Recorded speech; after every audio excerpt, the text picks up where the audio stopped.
மைவி ஃபேஷன் பார்க்குற எல்லா ஃப்ரெண்ட்ஸ்க்கும் ஹாய்.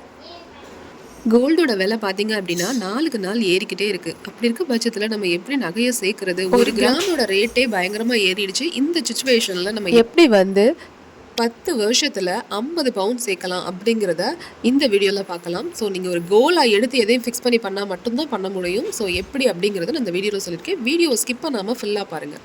உங்களோட கோல் என்ன அப்படின்னா 10 வருஷம்.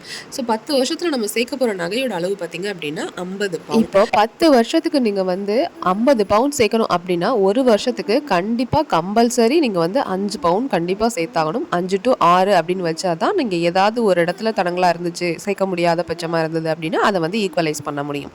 ஸோ ஒரு மாதத்துக்கு நீங்கள் கம்பல்சரி 4 கிராம் வாங்கியே ஆகணும். அதாவது அரை பவுண்ட் நீங்கள் வாங்கியே ஆகணும். ஸோ ஒரு வருஷம் அப்படிங்கும்போது உங்களுக்கு 40 கிராம், அதாவது ஒரு அப்ராக்சிமேஷனாக தான் நான் சொல்லிட்டு இருக்கேன். ஒரு மாதத்துக்கு 4 கிராம் அப்படிங்கிறதுல நீங்கள் வச்சு பார்த்தீங்க அப்படின்னா ஒரு வருஷத்தில் பார்த்தீங்க அப்படின்னா உங்களுக்கு 40 கிராம், அதாவது 4 into 10 மாதத்துக்கு மட்டுமே நம்மளால் வாங்க முடியுது, ஒரு 2 மாதத்துக்கு நம்மளால் வாங்க முடியலை அப்படின்னா கூட 40 கிராம் நம்மளால் கம்பல்சனாக நம்ம வாங்கியே தீரணும் அப்படிங்கிற கோலை முதல்ல ஃபிக்ஸ் பண்ணிக்கணும். இதுக்கு சொல்யூஷன் என்னன்னு பார்த்தீங்கன்னா கண்டிப்பாக மணி சேவிங் சேலஞ்ச் தான். இதை நீங்கள் ஃபிக்ஸ் பண்ணிக்கிட்டாதான் இந்த கோலை நீங்கள் செஞ்சால் மட்டுமே நீங்கள் கோல்டை நீங்கள் வாங்குறதுக்கான வழிகள் ஈஸியாக இருக்கும். ஸோ முதல்ல உள்ள சேலஞ்ச் அப்படி என்னன்னு பார்த்தீங்க அப்படின்னா மணி சேவிங் டிப்ஸில் முதல் சேலஞ்ச் என்ன அப்படின்னா ₹1, ₹2, ₹5, ₹10, ₹20, ₹50, ₹100 சேவிங்ஸ் பண்ணுறது. இதை கம்பல்சரி நீங்கள் பண்ணி ஆகணும். ஒரு நாளைக்கு நீங்கள் ₹1, ₹2 நீங்கள் உண்டியல் சேவிங்ஸ் பண்ணலாம் அப்படின்னாலும் ஸோ நீங்கள் ₹5, ₹10, அந்த ₹20 அப்படிங்கிறத மெயின் டார்கெட்டாக வச்சுக்கோங்க. அதை தனியாக ஒரு பாக்ஸில் போட்டு நீங்கள் சேர்த்திங்க அப்படின்னா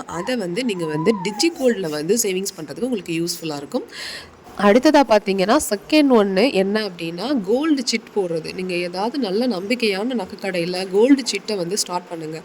ஸோ 11 மாதம் தான் அதோட இது. நீங்கள் அதை கட்டி முடிக்கையில் உங்களுக்கு செய்கூலி சேதாரம்லாம் இல்லாமல் நீங்கள் நகை வாங்கிக்கிற மாதிரி பிளானை நீங்கள் பண்ணிக்கோங்க. அடுத்ததாக பார்த்தீங்க அப்படின்னா இந்த கோல்டு சிட் கம்ப்ளீட்டாக 11 மாதம் இருக்குது. இதில் நீங்கள் வருஷத்தை 2 டிவைட் பண்ணிக்கோங்க. 6 month ஒன்ஸ் தனியாக நீங்கள் என்ன பண்ணிக்கலாம்னா ஏதாவது ஒரு ஜுவல், ஏதாவது ஒரு காயினாவது சேவ் பண்ணுற மாதிரியான தனியாக 6 month நான் சொல்கிறேன். அந்த மாதிரி ஒரு சேலஞ்ச் பண்ணி பாருங்கள். 6 month ஒரு தடவை ஒரு காயின், அடுத்த 6 monthக்கு ஒரு காயின். அது 1 கிராம் காயினாக இருக்கலாம், அரை கிராம் காயினாக இருக்கலாம். காயின் உங்களுக்கு 50 மில்லிகிராம்ஸ்லேருந்து இருக்குது. ஸோ அது எந்த காயின் வேணாலும் இருக்கலாம். ஸோ அந்த மாதிரி நீங்கள் ஃபஸ்ட்டு ஒரு சேவிங்ஸை ஸ்டார்ட் பண்ணுங்கள். ஸோ மெயினாக பார்த்தீங்க அப்படின்னா நகை சேர்க்க போகிறோம் அப்படின்னா இந்த அக்ஷய திருதியையில் நகை சேர்க்குறதுக்கு நிறைய பேர் அக்ஷய திருதியையில் நகை சேர்த்தா ரொம்பவே தங்கம் பெருகும் அப்படிங்கிற ஒரு கான்செப்ட் வச்சுருக்காங்க. ஸோ அது மூலமாக பார்த்தீங்க அப்படின்னா கண்டிப்பாக தங்கம் பெருகிறதுக்கு வாய்ப்பு இருக்குது அப்படிங்கிற மாதிரியான ஒரு சேலஞ்ச் எடுத்துக்கிட்டு அக்ஷய திருதியையில் நகை சேர்க்க ட்ரை பண்ணுங்கள். அன்னைக்கு ஏதாவது ஒரு ரிங் சம்திங் ஏதாவது வாங்குறதுக்கு முடிஞ்ச அளவுக்கு காயின் வாங்குறதுக்கே பாருங்கள். ஸோ அது 100% கோல்டு சேவ் பண்ணுறதுக்கு ஈஸியான ஒரு மெத்தடாக இருக்கும். அடுத்ததாக ஒரு முக்கியமான சேலஞ்ச் என்னவா வச்சுக்கலாம் அப்படின்னு பார்த்தீங்கன்னா கிஃப்ட் பர்பஸ்ன்னு சொல்கிற ஒரு சேலஞ்ச். அதாவது நம்ம வீட்டில் உங்கள் வீட்டிலே பர்த்டே, குழந்தைக்கு பர்த்டே, ஹஸ்பண்ட் பர்த்டே, உங்கள் பர்த்டே, இந்த மாதிரி என்ன விசேஷங்கள் என்ன ஃபெஸ்டிவல்ஸ் இருந்தாலும் நீங்கள் அதுக்கு என்ன பண்ணுறீங்க அப்படின்னா ஒரு கோல்டில் ரிலேட்டடாக ஏதாவது ஒரு கிஃப்ட்டை நீங்கள் ப்ரெசென்ட் பண்ணுங்கள். ஸோ சேவிங்ஸ் அப்படின்னு ஆரம்பிச்சுட்டு கோல்டு பண்ணிட்டீங்க அப்படின்னா அதுக்கு தனியாக ட்ரெஸ் எடுக்கிறது அந்த மாதிரியான விஷயங்கள் எல்லாம் தவிர்த்துட்டு உங்களுடைய ஸ்பெஷல் அக்கேஷன் எல்லாத்துலேயுமே கோல்டு உள்ளே கொண்டு வாங்க. ஸோ எக்ஸ்ட்ராவாக மணி என்னென்ன வகைகளெல்லாம் சேமிக்கலாம் அப்படின்னு பார்த்தீங்கன்னா அந்த திருவிழா டைமு, நமக்கு ஏதாவது இந்த ஃபெஸ்டிவல் டைமு, இந்த மாதிரி டைம்களெல்லாம் நமக்கு குழந்தைங்களுக்கு யாருக்கு எதுவாக இருந்தாலும் நம்ம வீட்டில் அவங்களுக்கு பணமாகவே அதை கொடுத்துட்டு ஸோ பணமாக கொடுத்து அதை உண்டியல் சேவிங் பண்ணுங்கள் அப்படிங்கிற மாதிரி ஒரு இன்ட்ரெஸ்ட்டாக கொண்டு வாங்க.